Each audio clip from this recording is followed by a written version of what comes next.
لا الہ الا اللہ محمد الرسول اللہ صلی اللہ علیہ وسلم. بار بار کلمہ پڑھا کرو، بار بار کلمہ پڑھو، کلمے کی تکرار کرو. حدیث پاک میں آتا ہے جب کوئی کلمہ طیبہ لا الہ الا اللہ محمد الرسول اللہ صلی اللہ علیہ وآلہ وسلم پڑھتا ہے، اللہ کا عرش ہلنے لگتا ہے، جنبش کرنے لگتا ہے. اللہ فرماتا ہے اے عرش رک جا. عرش کہتا ہے کیسے رکوں، وہ کلمہ پڑھ رہا ہے، جب تک اسے بخشا نہیں جائے گا میں کیسے رک سکتا ہوں. ارشاد ہوتا ہے تو بعد میں ہلنا شروع ہوا، ہم نے تو اس سے پہلے اس کی مغفرت فرما دی.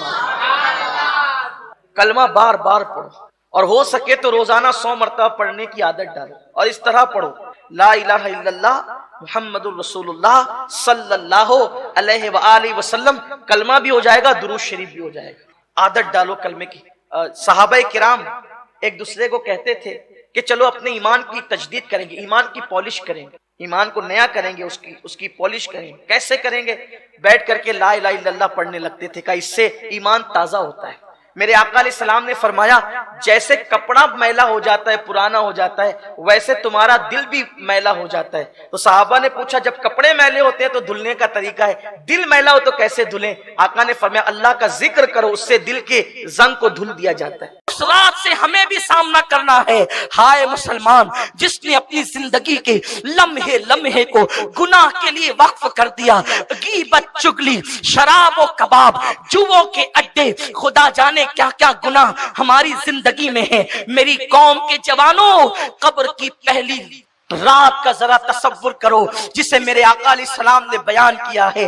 محلے میں مہلت ملتی ہے تو تم کوڑیاں لے کر کے بیٹھتے ہو، تاش کے پتے لے کر کے بیٹھتے ہو، 3 پتی کا گیم لے کر کے بیٹھتے ہو. اللہ نے تمہیں اس لیے پیدا نہ کیا، خدا نے تو تمہیں قبر کو سنوارنے کے لیے، قبر کو جنت کے باغوں میں سے ایک باغ بنانے کے لیے پیدا کیا ہے. آقا علیہ السلام فرماتے ہیں قبر کی پہلی رات ایسی دردناک ہوتی ہے کہ مردے کو قبر چاروں طرف سے یوں دباتی ہے کہ اس کی پسلیاں ایک دوسرے میں مل جاتی. اور میرے آقا صلی اللہ علیہ وسلم نے صحابہ کو تصور دلانے کے لیے فرمایا، اپنے دونوں مبارک ہاتھوں کو یوں لیا اور فرمایا کہ جب قبر انسان کو دباتی ہے تو اس کی دونوں پسلیاں یوں آپس میں مل جاتی ہے. پسلی پر تھوڑی سی مار لگتی ہے تو ہم بے چین ہو جاتے ہیں. اے میری قوم کے جوانوں، گناہ کرنے والوں، اللہ کو ناراض کرنے والوں، رب کو غضب کی دعوت دینے والوں، ذرا سوچو اگر صرف قبر کا دبانا ہی ہوتا اندر تو یہی عذاب ہمارے لیے کافی تھا. قبر دباتی ہے اور پسلیاں ایک دوسرے میں آپس میں مل جاتی. بیٹوں کا حال کیا ہے، بیٹیوں کا حال کیا ہے؟ کائنات میں سب سے زیادہ اگر کوئی کسی سے پیار کرتا ہے تو ماں اپنی اولاد سے پیار کرتی. جب بیٹے کو دفن کر دیا جاتا ہے تو بھی ماں اپنے پلوں سے آنسو پوچھتی ہے، لیکن جب بھاتی کا لقمے سامنے آتے ہیں تو وہ بھی 2 لمحے کے لیے اپنے مرحوم بیٹے کو بھول جاتے. لوگ تمہاری بھاتی کھا رہے ہوتے ہیں اور ادھر مردے کو قبر دبا رہی ہوتی ہے. قبر کو، آخرت کو بھول کر اپنی طبیعت کے مطابق زندگی گزارنے والوں، ذرا بتاؤ قبر کی اس تاریک وادی میں کون کام آئے گا؟ میرے آقا صلی اللہ علیہ وسلم فرماتے ہیں انسان کے مختلف دوست ہیں. انسان کا دوست مال ہے، انسان کے دوست اولاد ہیں، انسان کے دوست احباب ہیں، انسان کے دوست اعمال ہیں. مال کا حال تو یہ جیسے روح جسم سے نکلی ویسے ہی مال پرایا ہو گیا، وارثوں کا ہو گیا. دوستوں کا حال یہ قبر تک لایا اور چھوڑ کر کے ایسے چلے گئے جیسے پہچانتے ہی نہ تھے. لیکن اعمال انسان کی قبر تک جاتے ہیں. ہائے مسلمان، تو نے ان لوگوں سے دل لگایا، پہلے تو اس مال سے دل لگایا کہ جو قبر تک بھی نہ آنے والا تھا، ان احباب سے دل لگایا جو قبر میں چھوڑ کر چلے جانے والے تھے. اس اعمال پر تو نے محنت کیا کی، اس اعمال کے لیے تو نے کوشش کیا کی. مسجد میں آتا نہیں تھا اور آتا تھا تو حال یہ کہ ایسا لگے جیسے کوئی ڈنڈے برسا رہا ہو اور تو بھاگ جاتا تھا. جمعہ کے دن بھی آخر میں آ کر کے 2 رکعت پڑھ کر کے بھاگ جانے والوں، میرے آقا علیہ السلام فرماتے قبر دباتی ہے، پسلیاں دونوں ایک دوسرے میں مل جاتی ہیں. وہ منزل سے گزرنا ہے، تصور کرو. میرے آقا فرماتے قبر میں اندھیرا اتنا ہوتا ہے پہلی رات میں کہ سفید کفن ہونے کے باوجود انسان کو اپنے ایک ہاتھ کو دوسرا ہاتھ سجھائی نہیں دیتا، انسان کو اپنا وجود نظر نہیں آتا. اور نیچے مٹی، اوپر مٹی، دائیں مٹی، بائیں مٹی، آگے مٹی، پیچھے مٹی، مٹی ہی مٹی. اور اس کے بعد پھر اس پر عذاب قبر یوں مسلط کیا جاتا ہے. یہ کسی لیڈر کا قول نہیں کہ مسکرا کر کے بھلا دو، یہ کسی مولوی کا کہنا نہیں کہ شک کر سکو، یہ اس رسول کا فرمان ہے جو زمین پہ بیٹھ کر عرش پر نظر رکھتا ہے. یہ اس رسول ہاشمی کا فرمان ہے جس کی نگاہ سے خدا کی ذات نہ چھپی، اس کی نگاہ سے قبر کی بات کیا چھپ سکتی ہے. وہ عالم ما کان و ما یکون رسول جسے اللہ نے معلم کائنات، معلم انسانیت بنا کر کے مبعوث فرمایا، اس رسول کا فرمان ہے کہ ابھی قبر کی تاریکی چھٹتی بھی نہیں ہے کہ انسان پر عذاب قبر یوں مسلط ہوتا ہے کہ انسان جن جن چیزوں سے دنیا میں ڈرتا تھا وہ ساری چیزیں اس کی قبر میں بھیجی جاتی ہے جو اس کو ڈرا کر کے دہشت زدہ اور وحشت زدہ کرتی ہے.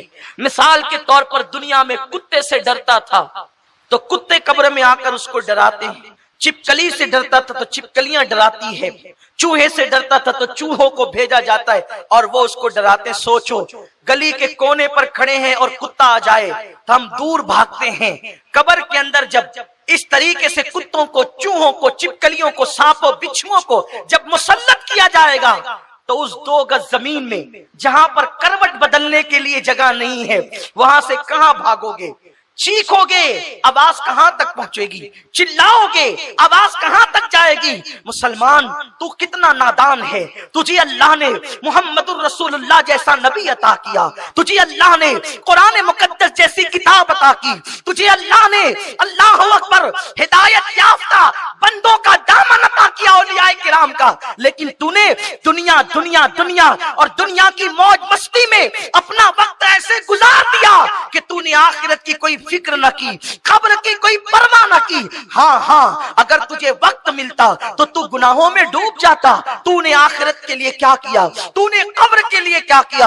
اللہ کے پیارے حبیب غیب دا نبی صلی اللہ علیہ وسلم فرماتے ہیں مردہ اسی سے ہراساں ہوتا ہے، پریشان ہوتا ہے کہ اس کے پیر کی طرف سے عذاب آتا ہے، اس کے سر کی طرف سے عذاب آتا ہے، اس کے کانوں کی طرف سے عذاب آتا ہے، اس کے ہاتھوں کی طرف سے عذاب آتا ہے اور چاروں طرف سے عذاب آ کر کے اس کو اپنی لپیٹ میں لے لیتا ہے. اللہ کے پیارے حبیب غیب دا نبی صلی اللہ علیہ وسلم فرماتے ہیں حال یہ ہوتا ہے کہ اگر اس نے ایک وقت کی نماز کبھی جان بوجھ کر جاگتے میں قضا کر دی تھی، چھوڑ دی تھی، تو ایک وقت کی نماز چھوڑنے کے بدلے میں اس پر 99 سانپ مسلط کیے جاتے ہیں، جس میں سے ایک ایک سانپ کی طاقت کا عالم یہ ہے کہ اگر وہ کسی پہاڑ پہ ڈنک مارے تو پہاڑ ریزہ ریزہ ہو جائے، اگر وہ دنیا میں پھنکار دے تو اس کی پھنکار کی گرمی سے دنیا کے سارے انسان مر جائیں.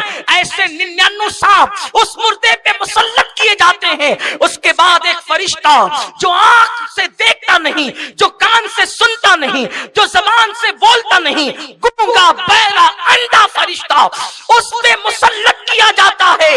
اور نماز چھوڑنے کی وجہ سے صرف ایک گوزا جب وہ اس کے وجود پہ مارتا ہے تو وہ ایسے پس جاتا ہے جیسے چنے پہ ہتھوڑا مارنے سے چنا پس جاتا ہے. رات کے 2-2 3-3 بجے تک جگ کر کے نماز فجر ترک کرنے والوں ذرا اس چابک اور اس گوزے کا تصور کرو، سوچو اور غور کرو کہ کیا یہ نازک وجود، یہ چھوٹا سا جسم کیا اللہ کے عذاب کو برداشت کر سکے گا؟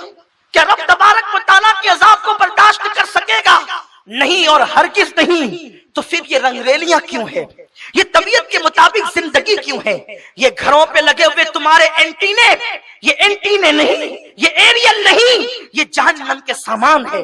تمہارے گھروں کی رنگین ٹیویاں جو تمہیں ڈش لگانے پہ مجبور کرتی ہے، تمہارے بچے جو تمہیں مجبور کرتے ڈش لگانے پر، اس میں 100 سے زائد چینل پر گندی ننگی اور آوارگی کی فلمیں دیکھنے والوں، یہ صرف تمہیں نہیں بلکہ تمہاری پوری اولاد کو جہنم کا ایندھن بنانے کے لیے راہ جہنم پر لے کر کے جا رہے ہیں. خدا را ذرا اپنے حال پہ رحم تو کرو. اگر یہ کہا گیا ہوتا کہ 1 سال کے بعد موت آئے گی تو شاید ہم 1 سال پہلے سدھر جاتے، 10 سال کے بعد موت آئے گی تو ہم 10 سال پہلے سدھر جاتے، لیکن موت نے تو کوئی وقت نہ دیا، کسی کو موقع نہ دیا۔ موت کب آئے گی، کیسے آئے گی، کس وقت آئے گی، کس حال میں آئے گی، اسے پر کوئی اطلاع کسی کو نہیں دی گئی۔ ٹی وی دیکھنے والوں، موبائل کو ہاتھ میں لے کر کے انٹرنیٹ پر گندے مناظر دیکھنے والوں، جس وقت تمہارے ہاتھ میں موبائل ہو اور اسی وقت اللہ نہ کرے تمہیں موت آ گئی، اس وقت جب تم گندے مناظر دیکھ رہے ہو یا فلمیں تم ننگی اور آوارگی کی دیکھ رہے ہو، اسی وقت تمہیں موت آ گئی تو تم اللہ کو کیا منہ دکھاؤ گے؟ مصطفیٰ جان رحمت صلی اللہ علیہ وسلم ارشاد فرماتے ہیں جس کو جس حالت میں موت آئے گی وہ قیامت کے دن اسی حالت میں اٹھایا جائے گا۔ اللہ کے حبیب صلی اللہ علیہ وسلم فرماتے ہیں